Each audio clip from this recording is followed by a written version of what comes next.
welcome back with me. I'm Sekar. I'm from English department with student numbers 22332075. So in here, I will complete the task structured assignment of speaking for debate.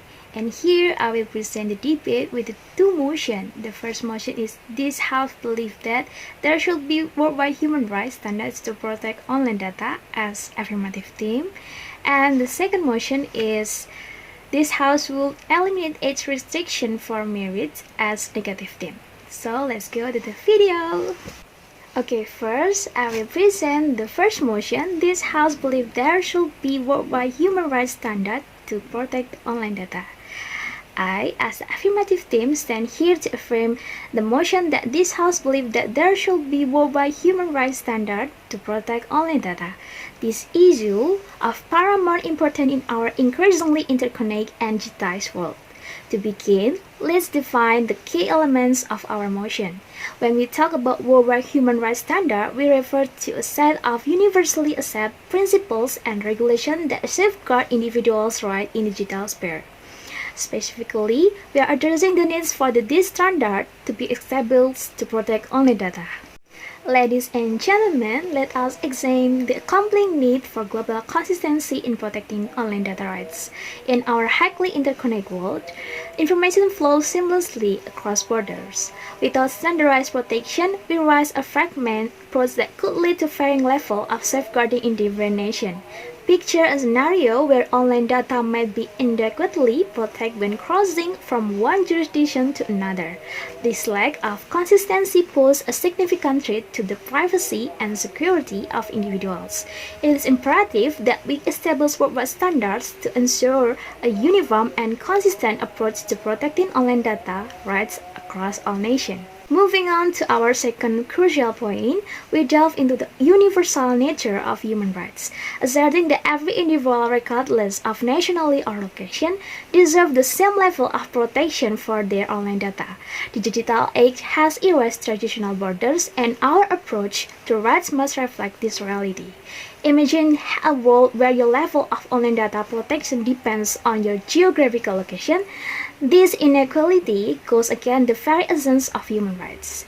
We advocate for a global recognition that online data protection is a fundamental human right, applicable to every individual globally, irrespective of borders. Let us now address the pressing issue of preventing the exploitation and abuse of personal data. In the absence of standardized regulation, corporations and governments may exploit the loopholes in various jurisdictions to misuse personal information. The potential for abuse is not just a hypothetical scenario. It is a present and growing concern. Global standards act as a shield against this exploitation. By establishing a comprehensive framework, we create a formidable defense against the unauthorized use of personal data, protecting individuals from the overreach of both corporations and government. Turning our attention to the enhancements of cybersecurity, we emphasize that standardized protection contributes to a more secure global digital environment. In a world where cyber threats know boundaries, a collective approach to cybersecurity is paramount. By implementing worldwide standards, we not only protect individual privacy, but also strengthen the overall resilience of the digital ecosystem. This is not just about personal safety, it's about safeguarding the critical infrastructure of nations and benefiting society as a whole. Firstly, let's identify the major area of disagreement with the opposition. Disagreement lies in their potential rejection of necessity for worldwide human rights standards to protect online data. We assert that in an interconnected world, a unified approach is indispensable to safeguard individual rights. Moreover, we anticipate potential divisional issues that may still be in contention. While we have clarified our understanding of worldwide human rights standards, we look forward to addressing any opposing interpretation that may arise. To counter the opposition stance on global consistency, we argue that in absence of worldwide standards, the fragmentation of approach to protecting online data would leave individuals vulnerable. It's not just about the theoretical risk, it's about the real and tangible threats posed by inconsistent protection level across nations. Imagine a scenario where multinational corporations exploit gaps in protection, moving data across borders to jurisdictions with weaker safeguards. Establishing worldwide standards is the only effective defense against such exploitation. In response to the opposition potential skepticism about the universal nature of human rights in the digital age, we emphasize that the erasure of traditional borders in the digital realm necessitates a paradigm shift in our approach to rights. Online data protection is not a privilege based on geography, it is a universal human right that transcends borders. Rejecting this universality would mean perpetuating inequality where individuals in certain regions might not enjoy the same level of protection for their online data. We firmly advocate for the acknowledgement of online data protection as a fundamental human right applicable to every individual globally. Turning to the opposition concern about potential overreach by corporations and governments, we stress the absence of global standard creates a regulatory vacuum. Corporations and governments exploit these loopholes to the detriment of individual privacy. Our proposal for worldwide standard is not about encroaching on national sovereignty, it's about creating a balanced and comprehensive defense against unauthorized data use, protecting individuals from both corporate and government overreach. In response to any potential skepticism about the collective approach to cybersecurity, we argue that the interconnected nature of cyber threat demands a unified response. Cybersecurity is not a localized issue. It's a global concern that requires a coordinated effort to fortify the digital landscape. Implementing worldwide standards is not just about personal safety, it's about securing the critical infrastructure of nations. A breach in one part of the world can have repercussions globally. Our proposal aims to strengthen the overall resilience of the digital ecosystem, benefiting society as a whole. As we move forward, I will continue to defend our case by emphasizing the imperative need for worldwide human standards to protect online data. These standards are not just a convenience but a necessity. A response to the challenge of an interconnected and digitized world, we will further elaborate on the universal application of these standards, their role in preventing exploitation, their contribution to enhance cybersecurity, and the promotion of trust and confidence in our digital interaction. As we reflect on the debate so far, it is evident that we are grappling with the profound question of how to safeguard online data in our interconnected and digitized world. The crux of our argument lies in the establishment of worldwide human rights standards, a unified framework designed to protect individuals universally. Our advocacy encompasses global consistency, the universal nature of human rights, the prevention of exploitation and abuse, the enhancements of cybersecurity, and the promotion of trust and confidence. These are not mere propositions, they are imperative response to the challenge an increasingly digitized society poses. Addressing the opposition potential concern about global consistency, we emphasize that without standardized protection, we risk a fragmented approach that leaves individuals vulnerable. Our interconnected world demands a unified front in safeguarding online data. Contrary to the notion that decentralized approach might be sufficient, we argue that multinational corporations and other entities exploit gaps in protection. Worldwide standards offer the only effective defense against such exploitation. In response to any skepticism about the universal nature of human rights in the digital age, we reiterate that the erasure of traditional borders necessitates a paradigm shift. Online data protection is not a privilege based on geography, it is a universal human right that transcends borders. Rejecting this universality perpetuates inequality. We contend that online data protection is a fundamental human right applicable to every individual globally, irrespective of borders. Addressing concern about potential overreach by corporations and governments, we assert that the absence of global standard creates a regulatory vacuum. Corporations and governments exploit these loopholes to the detriment of individual privacy. Our proposal is not about encroaching on national sovereignty, but creating a balanced defense against unauthorized data use. It protects individuals from both corporate and governmental overreach.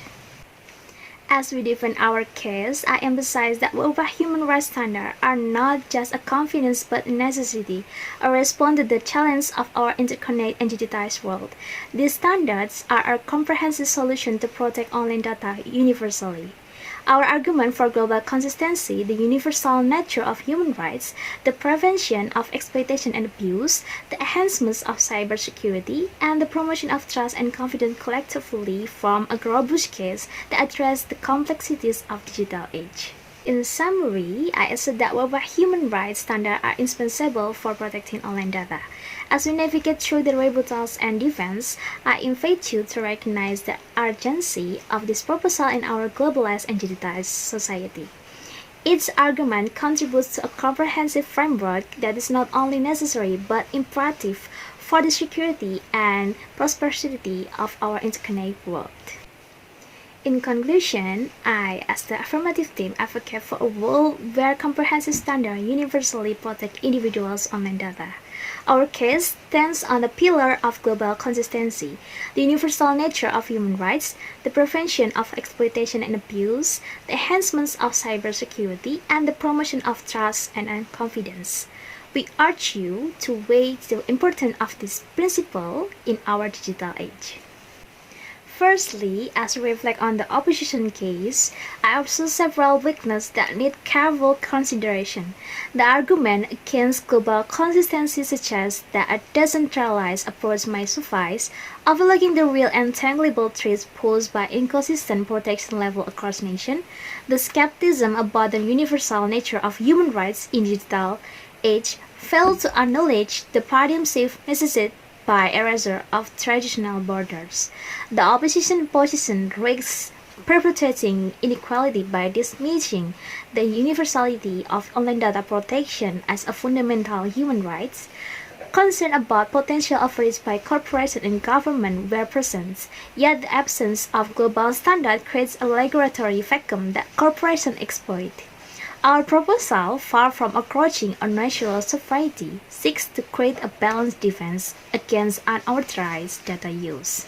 Skepticism about the collective approach to cybersecurity neglects the interconnected nature of cyber threats, demanding a unified response. The opposition position risks leaving the global digital landscape vulnerable to threats that can have repercussions worldwide.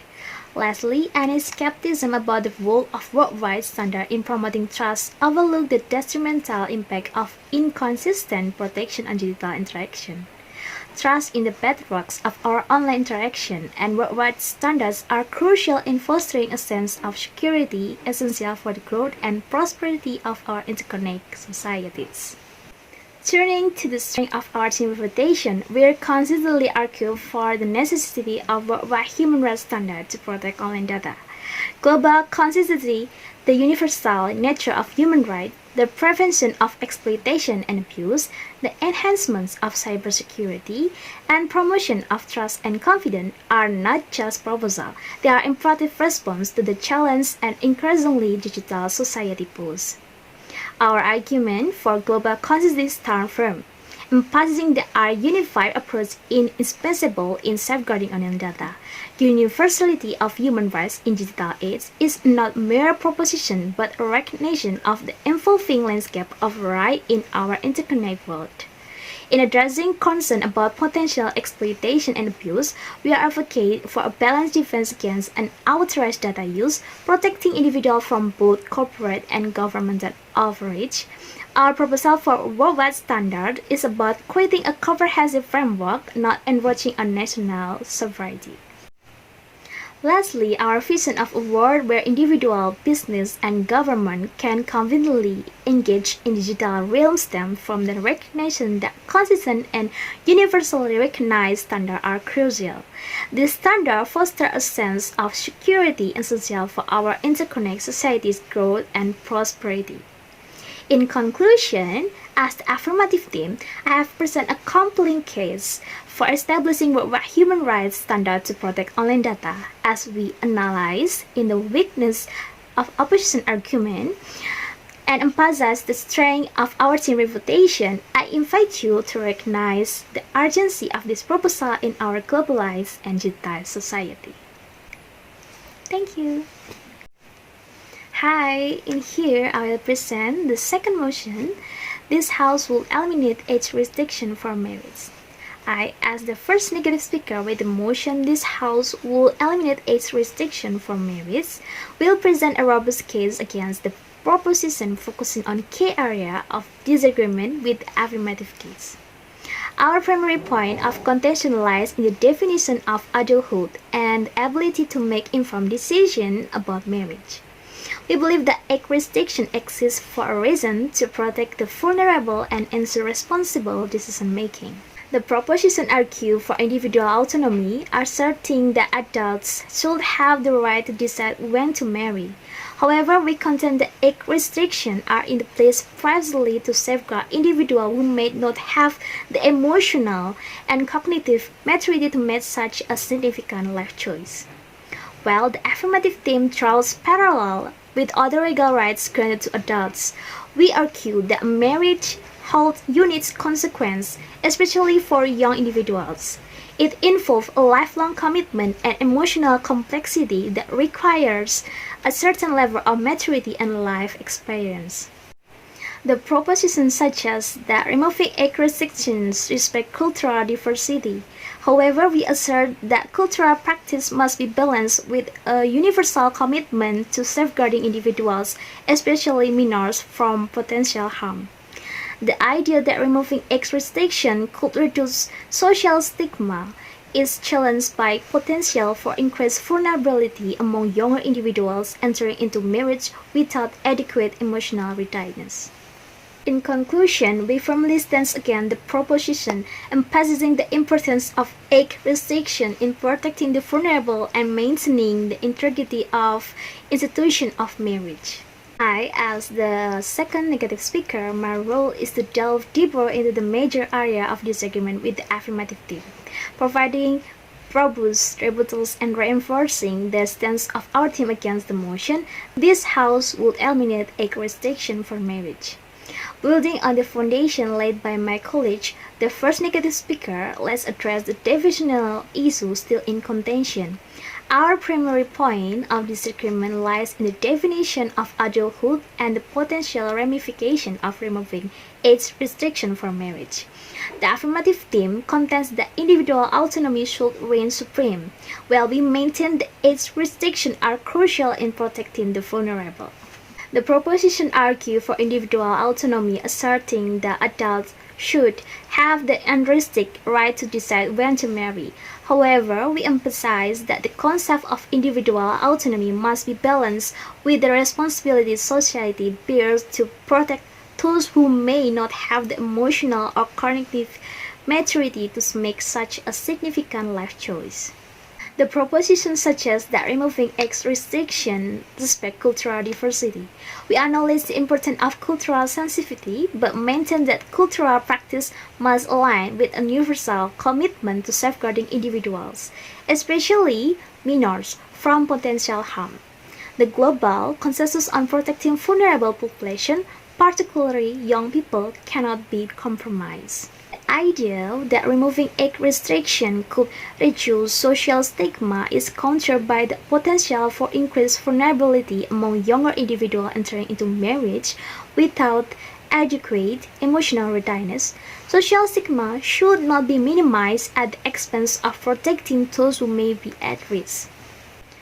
Addressing the rebuttal by affirmative theme, we stand firm in our belief that age restriction act as a protective barrier, preventing minors from entering into commitment they may not fully comprehend. The potential for exploitation and abuse in age-disparate relationships is a real concern, and age restrictions serve a crucial safeguard against this risk. Moreover, ensuring informed decision-making by maintaining age restriction is not infringement on individual autonomy but a necessary step to protect the most vulnerable member of our society. In conclusion, our team continues to stand firmly against the proposition, emphasizing the importance of age restriction in protecting the vulnerable and maintaining the integrity of institution of marriage. As the third negative speaker, my role is to provide an overview of this debate, highlighting the essential issue upon which the team disagree, offering robust rebuttal of the opposing team case, defending of our team proposition, and summarizing the key point that underscore of our stance against the motion. This House would eliminate age restriction for marriage. Throughout this debate, we engage in a truthful discussion on the motion in hand. The crux of the matter revolves around the removal of age restriction for marriage and the implication it carries for individual, society, and the institution of marriage itself. The affirmative team has advocated for individual autonomy and cultural sensitivity, while our team has underscored the critical role age restriction play in protecting minors and preserving the sanctity of marriage. At its core, the central issue upon which our team fundamentally disagree include the definition of adulthood, the balance between individual autonomy and societal responsibility, and the potential consequence of removing age restriction for marriage, particularly regarding the protection of vulnerable individuals. The affirmative team champions individual autonomy, arguing that adults should have the right to decide when to marry. However, we demonstrate that age restrictions serve as a necessary societal safeguard, ensuring that individuals are adequately prepared for the lifelong commitment and emotional complexities associated with marriage. While cultural sensitivity is essential, we argue that cultural practice must align with a universal commitment to safeguarding individuals, especially minors, from potential harm. Removing age restriction in the name of cultural diversity jeopardizes the well-being of the most vulnerable members of our society.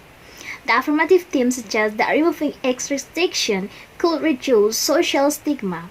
However, we counter that such a reduction could come at the cost of increased vulnerability among younger individuals entering into marriage without adequate emotional readiness.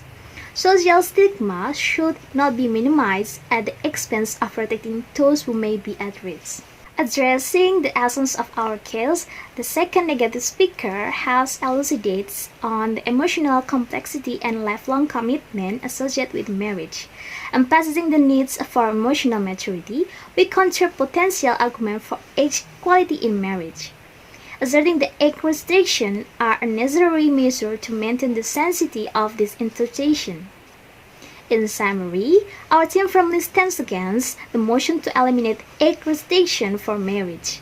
We believe that these restrictions are a vital protective measure, preventing potential harm to minors, preserving the sanctity of marriage, and upholding this broader societal order. Our arguments underscore the importance of striking a balance between individual autonomy and societal responsibility. As we move forward, we invite you esteemed judges to consider the weight of these arguments and to recognize that age restrictions are not infringement on individual rights, but a crucial steps in safeguarding the well-being of our society. As we approach the culmination of the insightful debate on the motion, this House would eliminate age restriction for marriage, I stand to provide a concise and concluding perspective, not as rebuttal, but as reflection on the strength and weakness that has emerged throughout this discourse. In conclusion, this debate has been illuminating, shedding light on the complexities surrounding the motion at hand.